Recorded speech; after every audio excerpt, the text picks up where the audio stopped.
Sobat, hari ini saya Abraham Silaban, tanggal 9 Agustus 2024. Saya ada di Jalan Karya Bakti, di Saladara, di kota Cirebon, Jawa Barat. Saya bersama dengan Saka Tatal dan kuasa hukumnya Bu Titin, yang mana pada hari ini ada satu aksi yang akan diambil secara pribadi oleh Saka Tatal sebagai bentuk apa yang diyakininya, bahwa ia tidak bersalah dalam apa yang dituduhkan, bahkan hukuman yang sudah dijalaninya. Saka Tatal bersama dengan kita, saya ada dalam kediamannya bersama dengan Bu Titin, bersama dengan keluarganya juga yang memberikan dukungan. Sebentar Saka ya, saya ke Saka sebentar, boleh kesini ya Bu, nanti ke Bu Titin. Saka, gimana? Hari ini disebutkan akan sumpah pocong, jadi apa yang mau disampaikan? Ya kalau Saka sih kalau emang berani mah, kalau emang nggak salah mau maju. Ngapain apa muter-muter nggak jelas, terus sehingga jadi ya nyuruh pengacara lah. Banyak, apa terlalu banyak alasan lah. Katanya nggak salah. Kalau emang nggak salah, maju dong. Jangan sekedar omong kosong. Luar biasa Saka. Sekarang keberanian. Semakin berani sekarang Saka ya. Saya masih ingat Bu Titin, saya ketemu Bu Titin dan Saka pertama kali itu 2 bulan silam. Ya. Di kediaman Bu Titin, ada kafe di sana dan sebagainya ya. Dan Saka waktu itu masih rambutnya gondrong. Dan saya masih ingat juga waktu itu Saka berani bersumpah pada saat itu juga bahwa ia tidak melakukan apa yang dituduhkan padanya.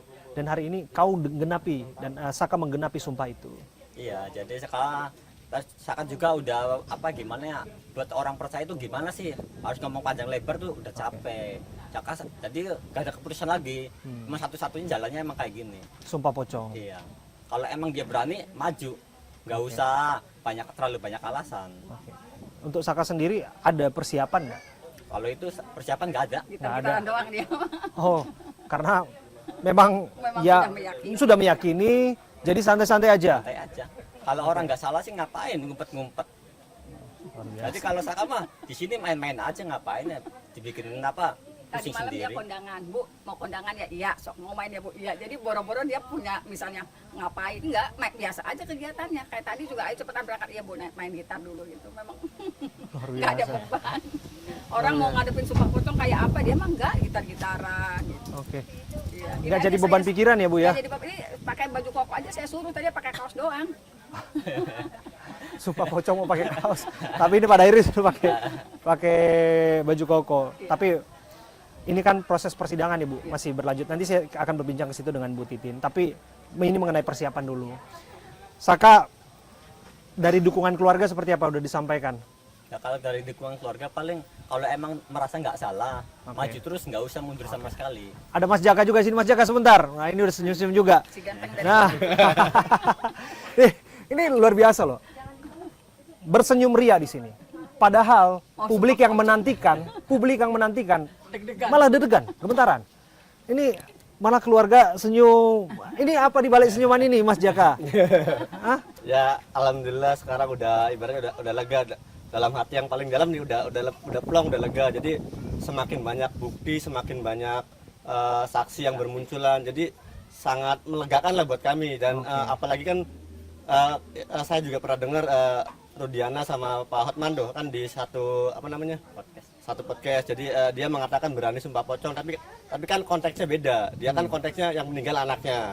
Jadi dia kalau berani hayu ditantang sama adik saya. Dia berani nggak ditantang sama bocil saya nih, jagoan saya nih. bocil ya, dulu 15 tahun dia. Dulu 15 tahun, sekarang usia berapa? 23. 23 tahun. Dan sudah lebih berani. Dan kakak juga di sini sebentar Kak. Nah ini gimana nih? Senyum dan memberikan dukungan apa kepada adiknya? Ya, kalau dukungan Karena sih, ini disaksikan banyak loh. Iya, Dan luar biasa. ini akan disiarkan live. Saya juga akan menyiarkan ini secara live nanti jam 1. Jadi Apa yang siapa yang disampaikan? deg-degan Saka mau sumpah pocong, kita mah ketawa-ketawa aja. Apa yang mau disampaikan? Gimana ya orang Sakanya udah berani di gini ngapain harus kasih pendapat apa? Ibaratnya kita support aja, support lah. terus. Jadi kita ya mendoakan juga. Itu aja.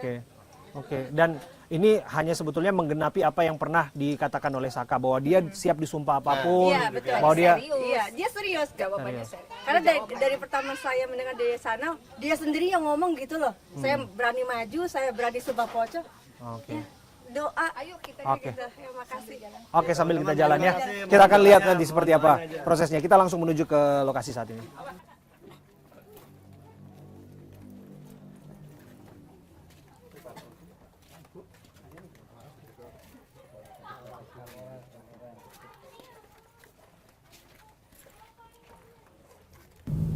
Jadi hari ini saya bersama dengan Saka dan Bu Titin akan segera menuju ke Padepokan Agung Amparan Jati. Ada di Kabupaten Cirebon dan kita jalan dari kota Cirebon, dari Jalan Karya Bakti yang jaraknya kira-kira berapa menit Bu Titin? Kalau macet sih setengah jam sih ya. Oke. Kalau macet. Nah, harusnya sini nggak macet. Kita bisa mungkin Karena lebih ini cepat wilayah mungkin. macet sih sebenarnya. Wilayah macet ya sebenarnya ya. Oke. Berarti kita mau berangkat ke sana sekarang dan tadi saya sudah berbicara dengan Saka bagaimana kemudian persiapan Saka dan lain sebagainya. Ide untuk kemudian Sumpah Pocong ini datang dari mana, bisa cerita sama saya Saka? Kalau dari ide Sumpah Pocong itu sebenarnya Saka kan udah pernah bicara. Saka tuh mau gimana sih harus ngejelasin buat biar masyarakat semua orang itu percaya bahwa Saka ini tidak pernah melakukan. Terus akhirnya Saka tuh udah bingung harus ngomong gimana lagi. Ini masih ada yang keke aja. Jalan satu-satunya ya Sumpah Pocong, tantangin semua. Itu maupun dari oknum nggak itu pengacara. Bodoh amat Saka. Tantangin semua, kalau emang masih keke, ayo Sumpah Pocong bareng sama Saka. Nah, Saka sendiri pernah melihat Sumpah Pocong atau tahu Sumpah Pocong dari mana? Kalau itu ya Pak, nggak tahu sebenarnya, cuman asal sebut aja Asal sebenarnya. sebut aja. Cuma kan dampaknya kayak gimana kan belum tahu. Juga. Tapi Saka meyakini bahwa ya saya nggak salah. Iya. Oh ya mau dampaknya apapun di belakangnya pasti ya toh juga nggak akan Ya nggak menimpa akan Saka. menimpa Saka juga. Orang Saka yang korbannya, mana ada ya korban disuruh Sumpah Pocong sendiri yang nggak akan ada dampaknya. Kita lewat nih yang namanya flyover Lewat Talun. di flyover Iya. Talun. Ini kita lewat flyover peristiwanya. Talun, titik peristiwanya ya Bu ini, Titin ya. iya. Ini luar biasa loh. Kenapa saya bilang saya harus mengingatkan kita melewati flyover Talun? Karena kita jalan dari Jalan Perjuangan, itu Jalan Karya Bakti sebenarnya, Gang Karya Bakti. Itu yang mana disebutkan menjadi lokasi pertama, dekat dengan lokasi pertama, betul ya Bu ya? Yang Ya. tadinya disebut itu lokasinya, dan kemudian di sini ditemukan korban Eki dan Vina, gitu ya. Dan kita akan melintas menuju ke Kabupaten Cirebon. Kita melintasi flyover Talun yang menjadi tempat kejadian perkara, melintasi jembatan, di mana jembatan ini juga bisa bermakna bahwa Saka juga akan menuju kepada jembatan kehidupan yang dirinya mau diambil sumpah dan meyakini bahwa tidak menyampaikan kebohongan. Apa yang disampaikan betul-betul kebenaran. Begitu ya Saka ya? Iya. Ya, ini luar biasa sekali nih. Dan sama sekali belum pernah lihat orang Sumpah Pocong, belum pernah. Belum pernah. Jadi kalau ngedenger ya pernah ngedenger, cuman kan nggak denger langsung. Oke. Cuman bilangnya katanya. Kalau katanya kan nggak tahu. Oke. Kalau ini ada nanti akan diajarin berarti ya Bu ya, seperti apa Nanti kan metodenya? akan dipandu oleh pimpinan Padepokan. Jadi Oke. kita juga sebenarnya saya juga nggak ngerti sih prosesnya seperti apa. Oke. Cuman kalau informasinya nanti persis seperti ritual memandikan jenazah. Wow. Jadi ada kembang, ada wewangian yang itu untuk wewangian jenazah, bukan untuk orang hidup. Oke. Kemudian kain kafan juga sudah disiapkan 2. Artinya kan kita berharap Bapak Rudiana juga hadir karena tantangan Sumpah Pocong kan walaupun versinya beda, kita samakan versinya. Saka Tatal bukan pelaku pembunuhan, Saka Tatal menerima penganiayaan untuk mengakui perbuatannya di 2016. Jadi versinya itu bukan versi Eki itu anak saya, karena kami secara dari kuasa hukum tidak pernah menyaksikan itu. Betul itu anaknya, nggak perlu disumpah pocong juga itu si anaknya gitu. Itu kan hanya omongan netizen. Nah sumpahnya dengan netizen. Tapi kalau Saka tidak melakukan perbuatan itu, tapi saya melihat kenapa Saka berani sumpah pocong, karena dia mikirin yang 7 terpidana. Dia punya keyakinan yang 7 terpidana itu juga bukan pelaku pembunuhan dan pemerkosaan. Itu yang kita selamatkan juga. Kalau Saka sebenarnya udah ada di luar, dan yang punya keleluasan untuk membuktikan itu ya Saka, karena dia ada di luar. Tapi dia berpikir kenapa berani melakukan, karena ada 7 terpidana yang harus juga diselamatkan. Berarti ada pesan di balik ini bahwa ini semua bukanlah tentang Saka, tapi ini juga memikir tentang nasib terpidana lainnya, betul Iya, Saka? betul. Jadi ada saudara juga. Yang namanya Eka Sandi. Eka Sandi itu ya, Iya, saudara ya, yang saudara. abangnya Renaldi itu. Iya. Oke. Nah, yang Banyucis tahu juga nggak itu? Banyucis nggak tahu juga sebenarnya. Cuma kan kalau emang itu apa dampaknya lebih di tempat ya menarik lah, boleh. Oke. Boleh dicoba kan kayak gitu. Wah, itu juga akan diambil Saka apabila memang dirasa perlu. Ya kalau emang Rudiana datang ya sumpah pocongnya Rudiana nggak mau, Banyucis juga nggak apa-apa. Oh, Kalau ya emang kenyataannya dia nggak mau juga Banyucis aja nggak apa-apa. oke. Yang penting kan membuktikan siapakah yang bersalah. Iya. Saka, kalau ada proses hukum yang sedang berjalan hari ini, memori PK, kemudian juga akan diambil keputusannya oleh Mahkamah Agung, begitu ya Bu Titin ya? Ya. Ya. Nah, apa yang Saka yakini dari putusan itu? Kira-kira nanti setelah kemarin jalannya sidang, Saka rasanya apa? Plong, lega, atau punya harapan apa? Ya rasanya itu plong, jadi berbeda sama di tahun 2016. Karena terbuka ya. Iya, terus terbuka, terus banyak kemunculan saksi-saksi baru. Jadi yang dulunya tahu tapi nggak berani nongol. Hmm. Dan di tahun sekarang tuh banyak saksi-saksi yang bermunculan. Hmm. Termasuk itu saksi-saksi itu saya nggak kenal sama sekali. Hmm. Dede itu nggak kenal. Dede nggak kenal, Lega Akbar nggak Liga kenal. Akbar juga nggak kenal. Terus apa yang perempuan tuh? Widi sama Widi Mega. Iya, nggak kenal.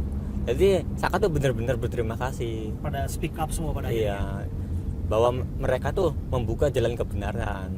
Iya. Udah pinter sekarang Mas ngomongnya. Luar biasa. Yang pinter. Ini Saka hari ini memang biasa diwawancara, dan ya Saka tadi sebut nggak ada persiapan istimewa, nggak ada persiapan khusus untuk Sumpah Pocong ini. Sakanya nggak ada persiapan khusus, tapi para penontonnya pada siap-siap untuk Yang nonton dilihat. itu. Penontonnya. Gitu. Kira-kira ini kenapa dipilihnya Padepokan Agung Amparan Jati. Ya. Amparan Jati? Kami kan memang sebelum memilih itu kan sudah berkomunikasi, cuman ada ketidaksiapan. Ternyata ketika berkomunikasi dengan pimpinan Padepokan Amparan Jati, ternyata dia sama saya ingin menegakkan keadilan.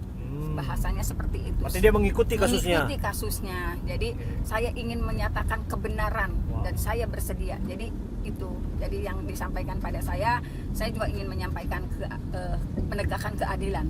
Saya kalau punya keyakinan Saka adalah korban daripada rekayasa ini, saya siap menyediakan tempat di Padepokan dan siap melaksanakan ritualnya. Kalau informasinya begitu ketika bertemu saya. Luar biasa. Saka, hari Rabu kemarin, itu 2 hari yang lalu, saya bertemu dengan Pak Farhat Abbas, kuasa hukumnya Saka, Ya. dan bertemu juga dengan Bu Elsa Sarif, kuasa hukumnya itu Rudiana. Dan kelihatannya dari apa yang disampaikan Ibu Elsa Sarif, Pak Rudiana tidak akan datang, begitu. Apa tanggapan Saka? Ya jadi gini, kalau emang Rudiana tidak datang berarti dia pengecut. Katanya dia tidak bersalah dan tidak pernah menyiksa, tidak pernah merekayasa. Kalau emang dia tidak pernah merekayasa dengan kasus Saka yang ini di tahun 2016, kasus pembunuhan Vina dan Eki, hadirlah.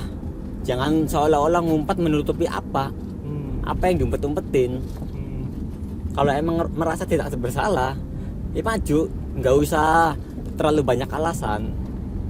Jadi tanpa kehadiran Rudiana pun, Saka akan tetap melakukan sumpah itu. Ya itu kan ada koordinasi dulu sama Ibu Titin. Jadi kalau Rudiana tidak datang, jadi kedepannya seperti apa Saka aja belum tahu. Oke, gimana Bu Titin? Kan kita begitu Sumpah Pocong, kenapa kita tidak melaksanakan Sumpah Banyucis? Kalau Sumpah Banyucis kan itu sakralnya di kota Cirebon. Banyucis itu hanya bisa kita lakukan di Masjid Agung Sang Tirtayasa. Tetapi harus ada dua-duanya. Oh, yang Banyucis? Yang Banyucis, karena itu Banyucis itu airnya diambil di situ, kemudian cisnya itu tongkat atau tombak yang dalam sejarah itu punya keturunan wali gitu. Nah, ketika sumpah itu dilaksanakan, dicemplungkan airnya dengan cis itu, tongkat itu, atau kemudian diminum bersama-sama. Berarti harus ada 2 orang. Kalau ada 1 orang itu nggak bisa. Mana yang bohong, mana yang enggaknya kan tidak ketahuan gitu. Nah, tetapi untuk Sumpah Pocong, apa yang terjadi di sana, misalnya kita tunggu dalam jangka waktu, kita kan sudah tahu nih waktunya Pak Rudiana datang, tidak. Kalau tidak, kita akan upayakan seperti apa? Apakah tetap kita koordinasikan dengan pimpinan Padepokan? Apakah tetap dilaksanakan hanya Saka sendiri atau ada sumpah lain yang misalnya lebih diterima oleh Muslim secara umum? Nah itu nanti kita ini kemudian sebenarnya kalau saya melihatnya Saka mau sumpah pocong, mau sumpah banyu sih dia oke aja gitu. Cuman kan tetap kita pertimbangkan keluarganya. Apabila bayangin Mas, dia akan dimandikan seperti orang meninggal, dikafanin. Tapi kalau misalnya Saka punya keyakinan nggak apa-apa, saya sendiri, nah kita akan serahkan ke Saka juga gitu. Nanti tetap kita tanya ke pimpinan pondok. Padepokannya akan seperti apa. Tapi secara mental Saka sendiri siap. Kalau yang Saka seperti mental, proses yang disebut tadi. Ya kalau Saka pribadi Saka siap. Malah momen yang ditunggu-tunggu kalau emang dia mengatakan dia itu tidak pernah merekayasa dan tidak pernah menyiksa. Dan apalagi itu penyiksaannya di Polres Kota itu tuh bener-bener orang dipukul itu udah nggak kelihatan muka tuh, hancur tuh, bener-bener hancur. Kalau emang dia berkata saya tidak tahu menahu dan tidak pernah merekayasa itu, kasus yang 2016 kasus Vina dan Eki, hadirlah, nggak usah terlalu masih banyak ada waktu alasan. ya Saka ya untuk Iya. hadir ya. Iya. Masih ada waktu ya, Bu ya. Masih ada waktu karena kita kemungkinan jam 13.30 masih ada waktu untuk hadir. Ya mungkin kita mendorong kepada pengacaranya, karena mohon maaf Pak Arianto juga kan pernah mengatakan dalam satu tayangan ketika berkomunikasi dengan Pak Rudiana, terusnya kemudian kamu bohong nggak? Saya udah bela-belain kamu. Saya ingat betul Pak Arianto ngomong gitu. Yeah. Kamu berani nggak sumpah pocong? Kan sudah disampaikan itu. Setingkat Pak Arianto juga sudah menyampaikan itu. Gitu. Jadi untuk pengacaranya orang Pak Arianto aja yang justru jalurnya ada di dalam sudah menyatakan itu, berani nggak sumpah pocong? Kenapa pengacaranya yang justru menolak? Itu kan aneh. Kalau excuse-nya adalah bahwa ia adalah seorang penegak hukum, kemudian meletakkan segala sesuatunya dalam proses hukum yang sedang berlangsung sampai putusan yang memberikan diambil, kemudian juga dia juga dilaporkan ke Barreskrim. Bagaimana Ibu menjawab itu? Sebetulnya kan upaya pelaporan itu sudah tim Saka Tatal lakukan dari beberapa bulan sebelumnya, tetapi kan memang tidak berhasil karena tetaplah keputusannya tidak melanggar kode etik. Iya. Apakah ini bentuk keputusasaan kami gitu, karena memang tidak ada upaya hukum apapun, padahal jelas-jelas sudah muncul pengakuan termasuk Aldi apa yang terjadi gitu. Saka Tatal juga konyol kalau tidak pernah merasa dianiaya, tidak kemudian muncul gitu. Apakah ini bentuk keputusasaan kami yang kenapa sih? Mohon maaf dari institusi kepolisian, apakah tidak tergugah mendengar pengakuan anak 15 tahun yang dulu 15 tahun itu? Apakah tidak tergugah melihat Aldi dengan sangat terbuka ngomong di sidang PK itu? Kalau masalahnya itu bukan suatu pelanggaran, terus kami harus ngapain? Ya sudahlah, sumpah pocong saja gitu. Apakah itu bisa diterima secara undang-undang atau tidak? Yang penting kami meminta dukungan masyarakat untuk menyatakan kebenarannya. Kami harus lari kemana lagi gitu loh. Kalau misalnya upaya-upaya yang kami lakukan dan itu betul-betul kami lakukan sesuai jalur hukum juga diabaikan. Gitu. Saka, ini kan ada kontroversi di antara warga yang menyebutkan sumpah pocong ini dirasa musyrik, dirasa melenceng dari kaidah-kaidah agama dan sebagainya. Ada yang merasa bahwa ini ya tetap pada relnya, apalagi ini membuktikan keyakinan akan seorang, apa yang disampaikan kebenaran bukan kebohongan. Untuk Saka sendiri memandang sumpah pocong itu seperti apa? Jadi kalau Saka sendiri, kalau sumpah pocong ya biasa aja. Kalau kata Saka mah biasa aja. Karena merasa tidak Orang tidak pernah melakukannya, biasa aja. Ngapain kabur-kabur, ngumpet-ngumpet. Jadi kan kalau sumpah pocong nggak, dari Saka pribadi ya biasa aja, nggak ada menarik-narik sama sekali. Jadi fokusnya bukan pada anggapan bahwa itu musyrik dan lain sebagainya, tapi kalau, fokus pada pembuktian iya, keyakinan terhadap diri sendiri. Itu kan kalau dari Saka pribadi, kalau itu kan sumpah pocongnya ingin membuktikan siapakah yang berbohong. Kalau dibilang musyrik atau enggak, Saka mah nggak peduli. Saka kan ingin mencari kebenaran. Kebenarannya kedepannya seperti apa kan nggak tahu. Dengan cara apapun itu. Dengan cara apapun, walaupun dibilang musyrik juga Saka nggak peduli. Yang saya tangkap sih, Saka betul-betul punya niatan yang kuat. Lewat jalur pengadilan sudah dilakukan, tapi di luar pengadilan berdasarkan keyakinan ini juga akan diambil bahwa Saka betul-betul tidak terlibat dengan apa yang dituduhkan, termasuk hukuman yang sudah dijalankan. Iya, betul. Itu benar-benar fokus pada itunya, fokus pada tujuan itunya, melakukan segala sesuatu untuk memulihkan nama baik Saka. Iya, betul. Karena Saka kan sebetulnya kalau orang bilang hari-hari ini ya sudah nothing tulus, artinya itu kayak udah nggak ada beban. Toh juga kamu saat ini sudah bebas murni. Dulunya kan bebas bersyarat itu wajib lapor, sekarang kan sudah bebas murni dan kamu sudah melakukan pengajuan memori PK. Terus publik bertanya apalagi yang dicarinya, tapi kemudian Saka melakukan sumpah pocong ini semata-mata untuk membuktikan dan memulihkan nama baik Saka. Iya, jadi gini, jadi walaupun Saka udah tidak wajib lapor lagi, tapi Saka itu di mata masyarakat luar sana masih ada cap mantan terpidana. Oh ya? Jadi kalau pergi kemana-mana tuh rasanya tuh nggak nyaman. Yang nggak nyaman itu apa? Masih ada hari-hari ini cap seperti itu dari orang-orang sekitar? Dari warga kampung saya pribadi, alhamdulillah nggak ada. Tapi warga luar sana kan nggak tahu. Termasuk orang yang menyaksikan tayangan televisi. Iya. Jadi kan ya kalau emang gimana ya ngejelasinnya tuh bingung, kalau pengen ngejelasin tapi itu orang-orangnya tetap kekeh. Harus caranya gimana sih biar semua orang tuh percaya.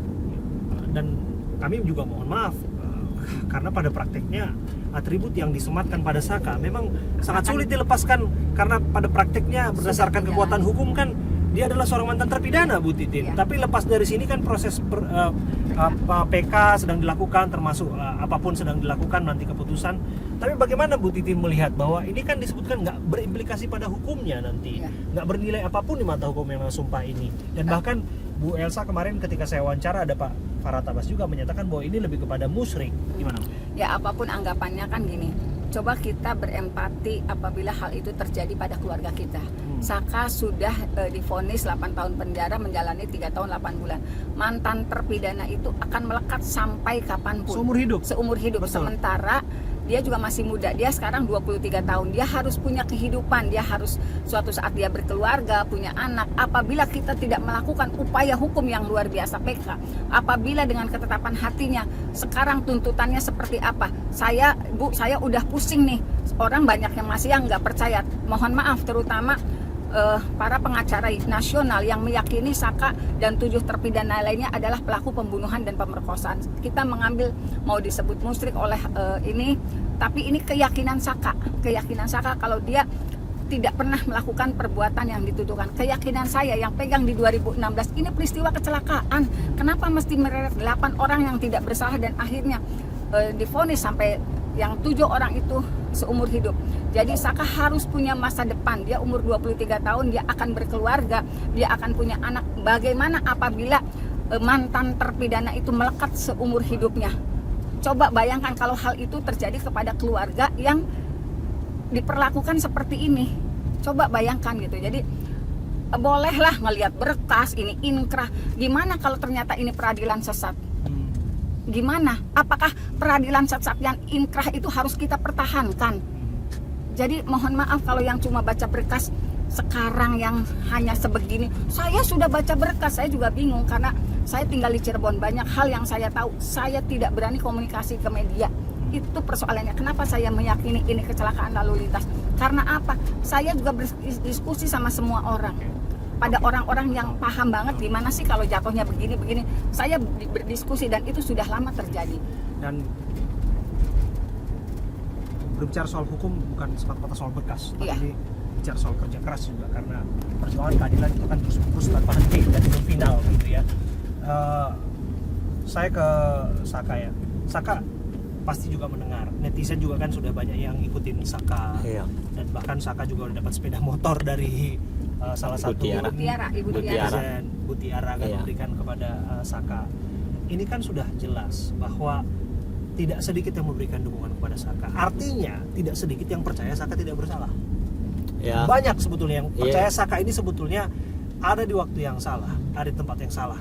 Bahkan bisa jadi, atau kita menggunakan bahasa hukum patut juga seperti apa yang disampaikan oleh Bu Titin tadi, peradilan sesat yang barangkali memang harus dicari kebenaran dan keadilannya, bahwa Saka sesungguhnya tidak terlibat di sana. Melihat dukungan netizen seperti itu, melihat dukungan publik kepada Saka, apa yang Saka mau sampaikan? Jadi Saka sebelumnya tuh berterima kasih banget atas dukungannya, dan ada bantuan-bantuan, dan Saka berterima kasih banget. Dan Saka juga tujuannya cuma satu sebenarnya, gimana caranya yang 7 bisa bebas. Saka cuma itu sebenarnya, dari awal Saka tujuannya cuma satu, ngebebasin. Caranya gimana yang 7. Oke. Kenapa harus fokusnya ke sana? Kenapa mengarahkan pada yang 7 harus bebas? Kenapa ketidak Sakanya dulu untuk memastikan bahwa Saka sendiri adalah orang yang terbebas dari segala tuduhan? Ya itu kan pasti ngikut, bebas satu bebas semua. Saka juga kan punya keyakinan sendiri. Oke. Jadi Saka tuh yakin mereka tidak bersalah. Oke. Karena apa? Aktivitasnya Saka juga sebenarnya udah tahu. Ada paman saya juga, tadi paman saya juga kan Eka Sandi. Ya. Ya orangnya kayak gimana, sifatnya gimana, Saka tahu jelas. Dan tidak mungkin tidak ada dalam bayangan Saka melakukan apa yang dituduhkan. Jadi kalau kayak gitu emang iya. Jadi Saka tuh nggak percaya terus kalau dia melakukan seperti itu. Karena Saka tuh tahu orang dia tuh kecing. Kecing itu apa? Kecing. Jadi mentalnya Oh, takut. Iya, Pengecut. takut, Mau iya. bahasa kasarnya begitu, pengecut Iya. lah ya. Pengecut ini, jadi gampang takut. Oh, gampang takut lah ya. Gugup, gampang takut lah gitu ya. Tapi ya bukan pengecut bahasa tepatnya. Ya, oke. Kan sudah dapat banyak dukungan seperti itu tadi ya Saka Iya. ya. Kemudian juga lepas dari bahwa apapun putusan dari memori PK, kasarnya kalau kita bisa ambil kesimpulan, Saka itu udah memenangkan hati publik. Itu.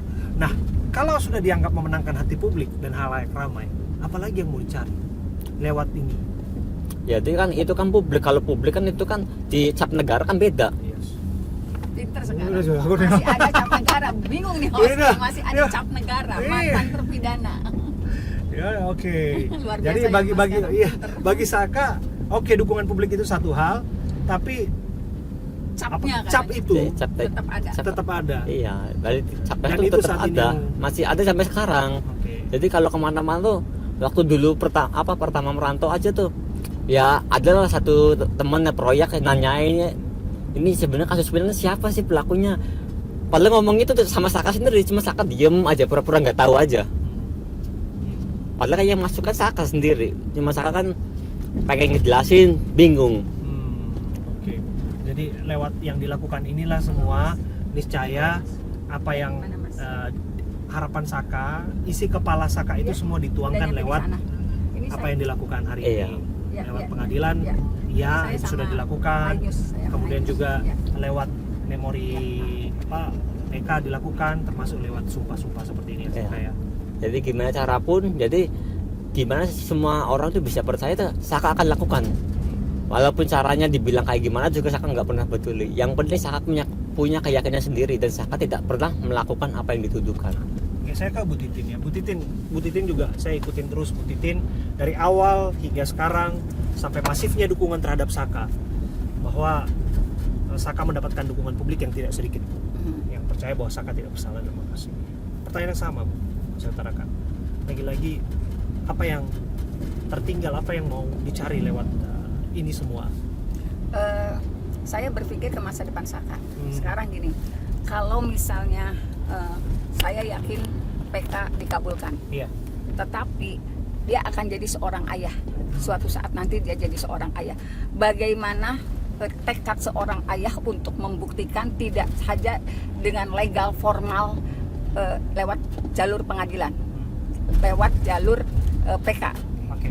tetapi juga tekad seorang ayah ketika dia meyakini keberadaannya, dia meyakini tidak ada yang salah dari masa lalunya di 2016, kemudian melakukan sumpah pocong secara pribadi. Itu kan luar biasa, akan memberikan gambaran kepada anak cucunya nanti bahwa kalau Saka punya anak, ayah saya untuk membuktikan keberaniannya untuk kebenaran, menegakkan keadilan dan membela ketujuh terpidana lainnya sampai melakukan hal itu. Apapun anggapan orang, dia sudah sanggup melakukan itu. Jadi saya sih berpikir apa yang dilakukan Saka pada hari ini imbasnya akan sangat luar biasa kepada anak dan cucunya kelak. Dan itu mungkin gitu, tidak akan bisa dilakukan oleh sembarang orang. Saka Tatal waktu itu 15 tahun. Dan ini menjadi catatan peristiwa dalam sejarah pencarian keadilan Ya. Republik ini. Ya. Kelak. Sampai Kalau ini sebegitunya didokumentasi dan ini gitu akan ya. dibukukan Ya. satu saat untuk anak cucu kita kelak. Luar biasa loh ini, karena saya meyakini betul bahwa pencarian keadilan saya selalu bicara bahwa keadilan dan kebenaran itu tidak didapatkan secara cuma-cuma, tapi itu harus diperjuangkan, betul ya? Iya. Apalagi hari-hari ini kita melihat bagaimana proses peradilan. Sebenarnya kan saya sudah lakukan di 2016, Mas. Ya, sudah cuman, cerita. ya, Iya, cuman tapi waktu memang itu aksesnya alhamdulillah masih luar tidak. biasa sekarang dukungannya kita buktikan secara bersama-sama apa yang terjadi di 2016. Mudah-mudahan juga ada keputusan yang luar biasa dari PK dan terutama kepada institusi kepolisian yang mungkin sudah semakin terbuka ada apa sih di 2016. Gitu. Saka tadi sebut soal terpidana yang masih ada dalam tahanan. Kira-kira Saka kan punya kerabat ya, Iya. paman ya, Eka Sandi. Nah, di sana.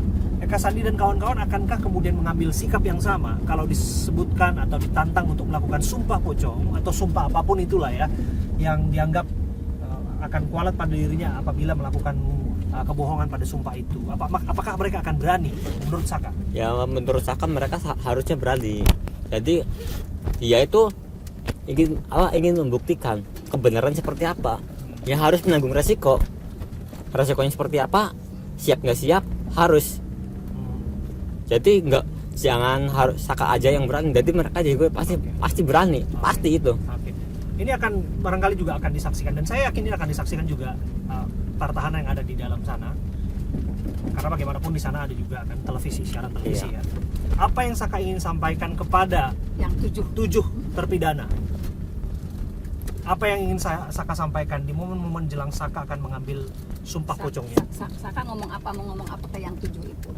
Saka ngomong apa? Jadi Saka ke 7 terpidana, jadi minta doanya juga. Semoga yang Saka lakukan ini bisa ada masukan buat yang di dalam, ya buat yang 7 di dalam. Jadi kalau emang yang 7 merasa tidak bersalah, tunjukkan, buktikan. Jangan sekedar gimana, sekedar. Jadi saya pribadi juga ngerti kondisi di dalam juga karena terbatas waktunya. Terus juga pengen melakukan apa juga kan susah. Jadi kan pengen buktiin gimana. Satu-satunya kan cuma PK kan yang mondar-mandir kan pengacara. Jadi kak bingung. Jadi minta doanya aja yang terbaik. Semoga sumpah pocongnya berjalan dengan lancar. Oke. Dan kalaupun yang lain juga diajak sumpah pocong, sumpah apapun itu untuk membuktikan suatu keyakinan pada dirinya, setidaknya harus berani ya. Harus berani. Saka juga punya keyakinan Luar biasa. bahwa Saka dan 7 terpidana tidak bersalah. Ada yang ditambahkan Bu Titin terakhir? Ya sepertinya kalaupun aksesnya itu diberikan, saya yakin Mas ke 7-nya plus Sudirman ya Mas, karena Sudirman juga saya juga bingung dia ada di mana, keluarganya sulit. Ya, Sudirman tuh sampai hari ini tidak ada di lapas Mas. Oke. Masih ada di Polda Jabar. Informasinya seperti itu, kita nggak tahu. Karena keluarganya juga sangat ingin bertemu dengan Sudirman. Dulu terakhir ketemu itu harus izin dari penyidik. Padahal Sudirman itu terpidana. Oke. Ibu kan kuasanya kan? Sudah Sudirman. keluarganya memaksa, didatangi anggota kepolisian, memaksa cabut kuasa dari saya pada tanggal 23 Mei 2024 atau 3 hari setelah Peggy ditangkap. Oke. Kita akan follow up itu tentu saja. Tapi sekali lagi kita sudah tiba di Padepokan apa tadi ini Bu? Padepokan Agung Amparan Jati. Padepokan Agung Amparan Jati di Kabupaten Cirebon. Langsung saja kita masuk. Yuk, Saka. Tetap semangat ya, Saka ya. Terima kasih ya, Bu Titin. Kita langsung masuk ke Padepokan. Sobat saya Abraham Silaban, saya ada di Desa Lurah, Kecamatan Plumbon, Kabupaten Cirebon, Jawa Barat. Saya berdiri di Padepokan Agung Amparan Jati. Ini adalah tempat di mana Saka Tatal akan diambil sumpah pocong.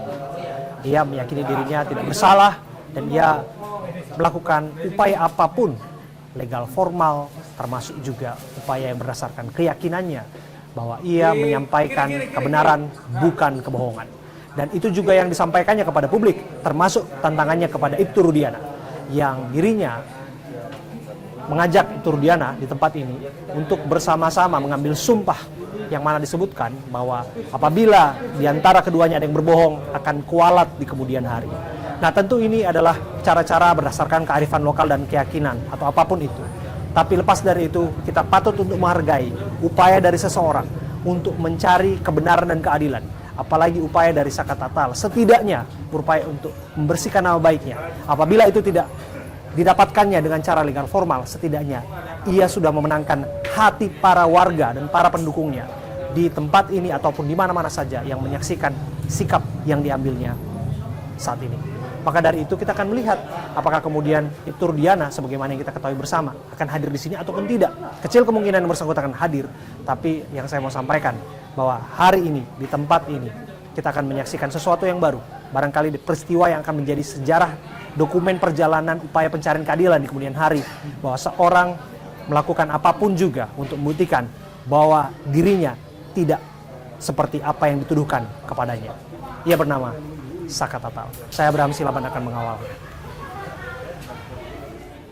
Sobat, saya bersama dengan Kang Raden Gilap Sugiono yang merupakan pengasuh Padepokan Agung Amparan Jati di Desa Lurah di Kabupaten Cirebon, Jawa Barat.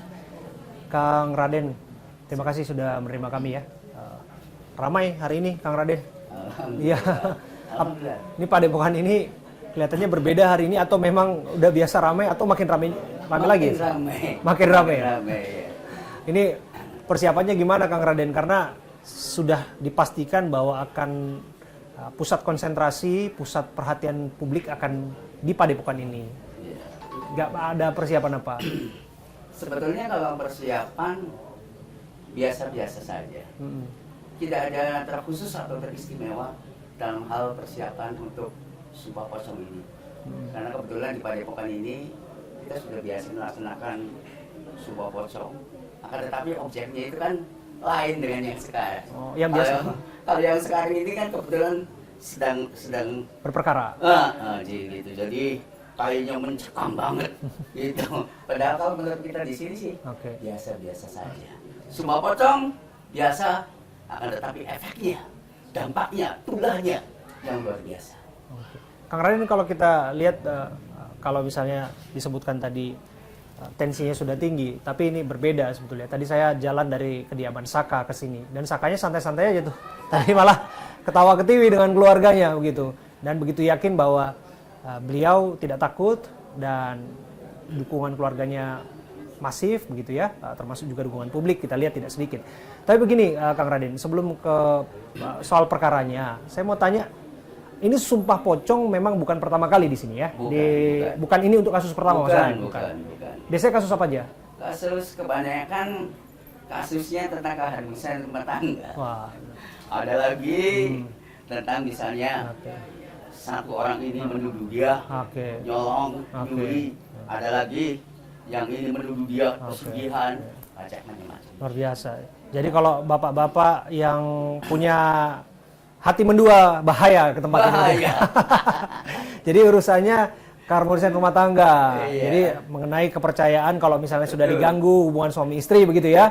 Nah, kualat itu. Kadang-kadang gini, istrinya kerja di luar negeri, kan gitu. Suaminya di sini. Nah, ada info istrinya main dengan majikan, yang si suaminya di sini main dengan cewek lain, akhirnya begitu. Sumpah Pocong. Kan gitu. Ini nggak percaya dengan kata-kata kebenaran mereka, akhirnya solusinya udah kalau gitu, berani ya Sumpah Pocong. Ayo ini. Oke. Nah, setelah itu dampaknya apa Kang Raden? Dampaknya itu sebetulnya, sesegera mungkin.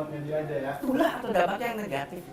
Makanya Sumpah Pocong ini, saya tegaskan sekali lagi, Sumpah Pocong ini jangan lu main-main.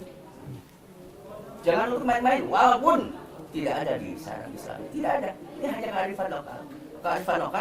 Kearifan lokal untuk menyelesaikan suatu permasalahan yang memang benar-benar sudah tidak ada jalan keluar atau solusi. Oke, bisa dijelaskan yang jangan main-main itu seperti apa?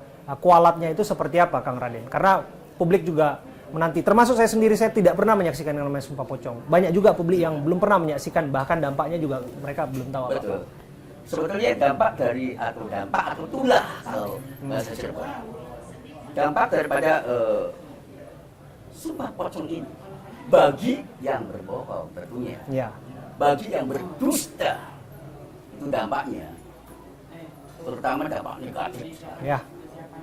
Adapun permasalahan waktu besok atau misalnya itu bukan urusan kita, tapi urusan Allah. tetap kembali kepada Allah. Makanya walaupun sumpah pocong, bukan demi pocong, bukan. Tetap itunya demi Allah. Tetap. Karena kita berpatokannya kepada Allah. Tetap berpatokannya kepada Allah. Dan yang menghukumnya sebetulnya bukan Allah, akan tetapi ucapannya sendiri, ucapan dusta dan kebohongannya sendiri pada saat mengucapkan di sumpah pocong tersebut. Dampaknya, tulahnya, insya Allah itu akan sesegera mungkin. Banyak kejadian, tabrakan, kadang nggak tahu tahu, semua itu kebakaran, macam-macam. Diazab lah ya. Diazab oleh Allah yang teramat pedih sesegera mungkin, baik di dunia maupun di akhirat. Akan tetapi kebanyakan diazabnya itu di dunia. Di dunianya itu kenapa? Orang lain pun menyaksikan. Kalau azabnya hanya di akhirat, nggak ada yang tahu. Gitu. Jadi makanya sekali lagi saya tegaskan kepada siapapun, jangan coba-coba untuk melaksanakan sumpah pocong sebetulnya. Kalau tidak mau kena tulahnya. Tapi kalau mereka yang benar, saya tidak bohong sebenarnya. Yang mereka istilahnya akan berani dan tenang-tenang saja. Begitu. Nah, sekarang kita masuk ke perkaranya, Kang Raden. Ya. Sekarang kan Saka sudah berkomunikasi, setidaknya dari pihak Saka sudah berkomunikasi dan Kang Raden mengizinkan bahwa Padepokan ini menjadi wadah untuk kemudian menjadi tempat sumpah pocong itu, gitu loh. Itu inisiasi percakapan dari siapa? Kapan pertama kali Kang Raden diberitahu bahwa izin untuk kemudian mengadakan sumpah pocong tempat ini? Ya. Dari tim kuasa atau tim lawyer daripada Saka Tatal sendiri, yaitu Ibu Titin beserta kawan-kawan. Kayaknya 3 hari yang lalu. 3 hari yang lalu. Untuk apa sih? Aku sih bersedia tidak untuk melaksanakan sumpah pocong, baik tempat ataupun saya sendiri. Waktu itu tanggapan Kang Raden seperti apa? Tanggapan saya, demi keadilan dan kebenaran, apapun akan saya lakukan. Dan saya fleksibel, saya duduk di tengah-tengah. Siapapun yang akan disumpah pocong, saya tidak memandang.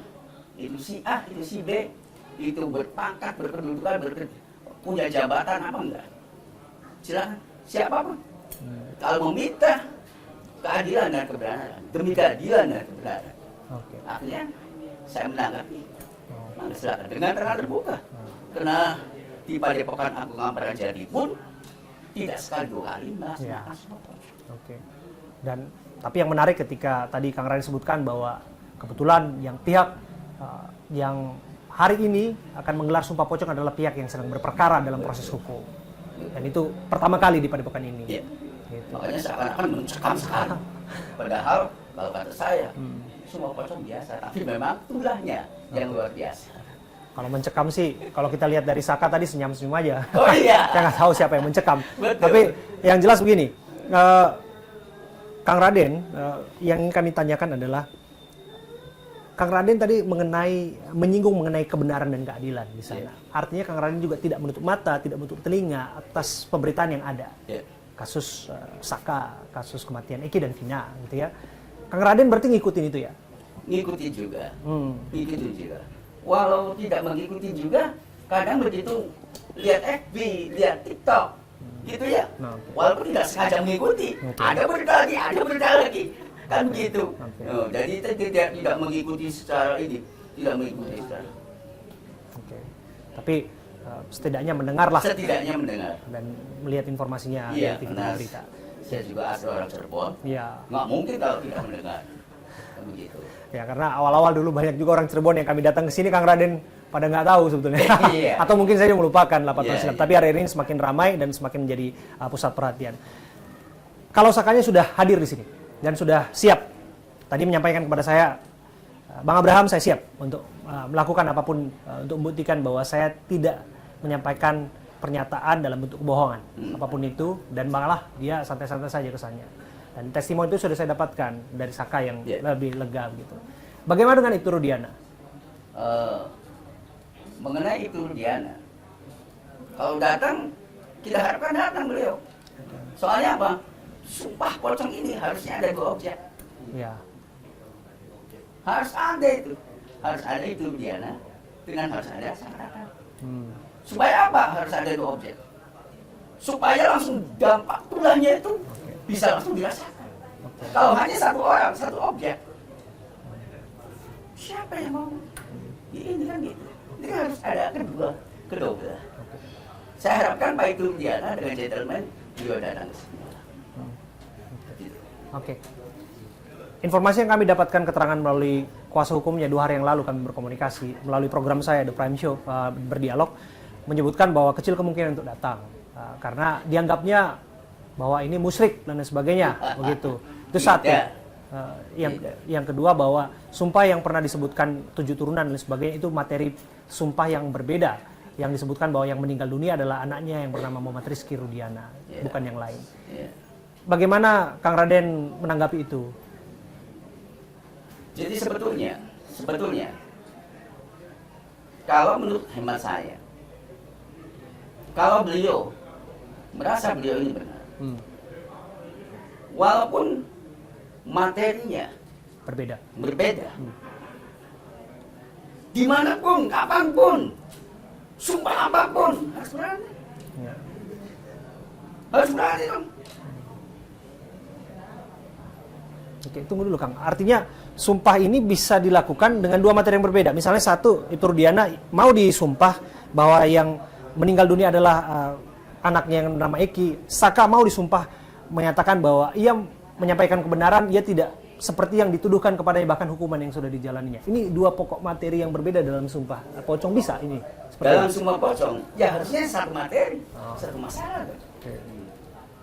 Masa kita materinya dia ini contohnya ini contohnya dia sakit perut, kok kita kasihnya obat sakit kepala, kan nggak nyambung istilahnya begitu. Ini harus 1 materi, harus satu materi. Kalau ditambah boleh, tapi kalau beda materi tidak boleh. Kalau beda materi tidak boleh, tapi ditambah materi boleh. Begitu. Andai kata Ibtu Rudiana tidak hadir sampai pada tenggat waktu yang diberikan kepadanya. Pemanggilan melalui surat sudah dilakukan, secara lisan juga berkali-kali dilakukan begitu. Dan di sini pun Padepokan menanti kan, Pak Kang Raden.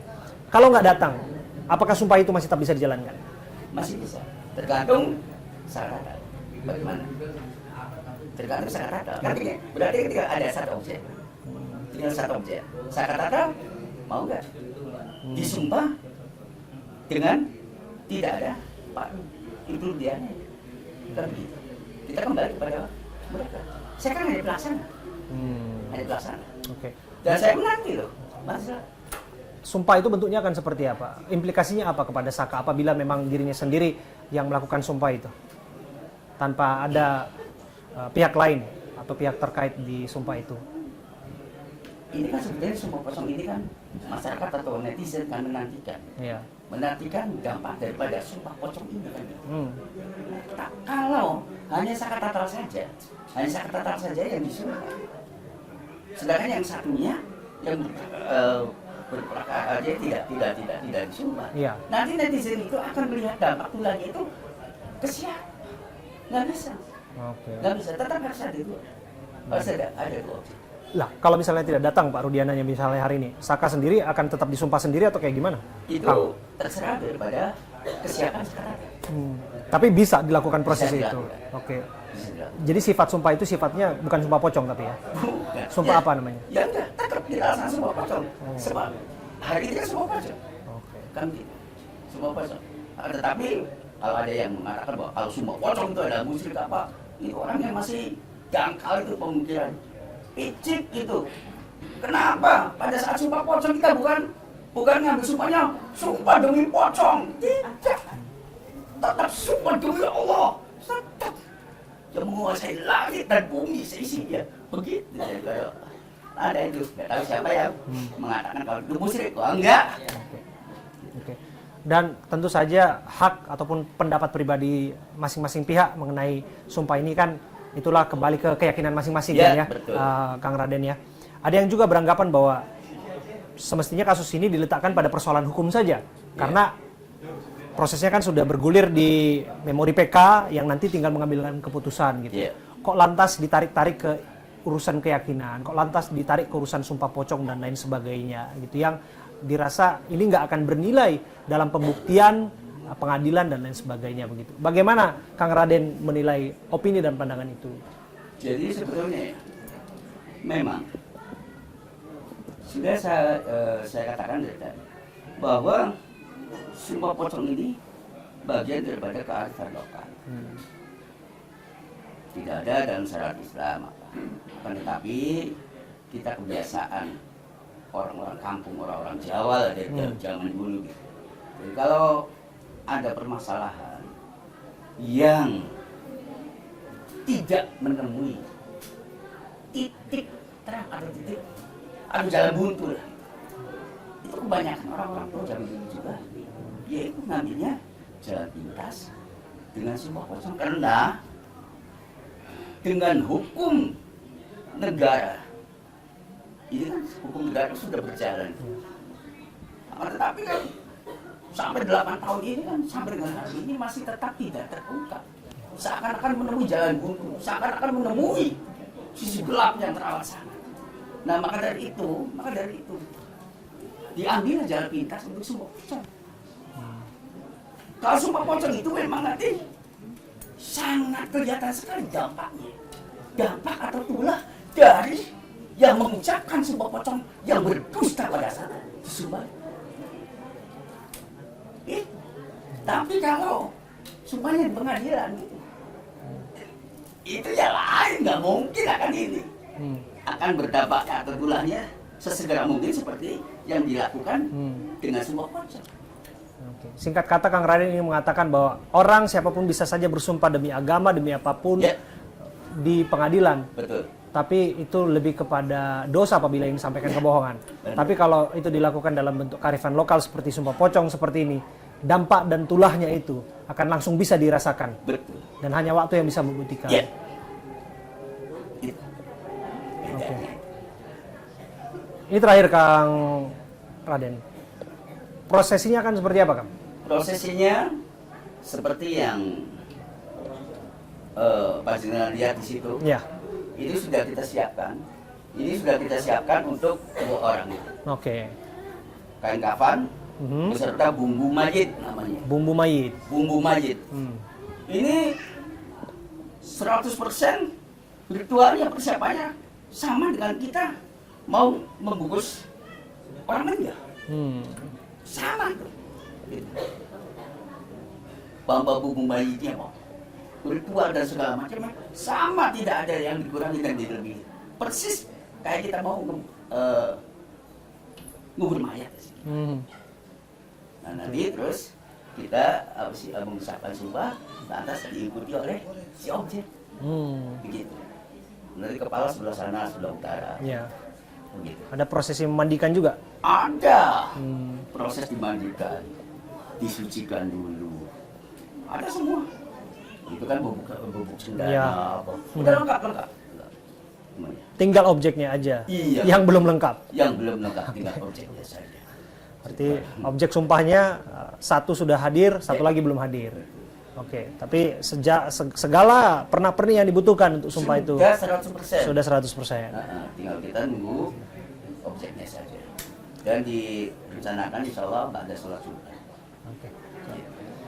Sekali lagi atur nuhun Kang Raden sudah menerima kami di sini, dan izinkan kami Kang Raden untuk bisa melihat proses ini Kang Raden ya. Mangga, kami akan mengawal seperti apa prosesi sumpah pocong ini, dan juga tidak sedikit juga ini jadi seperti tempat wisata dadakan ini Kang Raden, padepokannya ini. Iya, semakin ramai pengunjungnya dan melihat bagaimana detik-detik prosesi sumpah pocong dilakukan. Sekali lagi saya Abraham Silaban. Terima kasih Kang Raden. Assalamualaikum. Waalaikumsalam.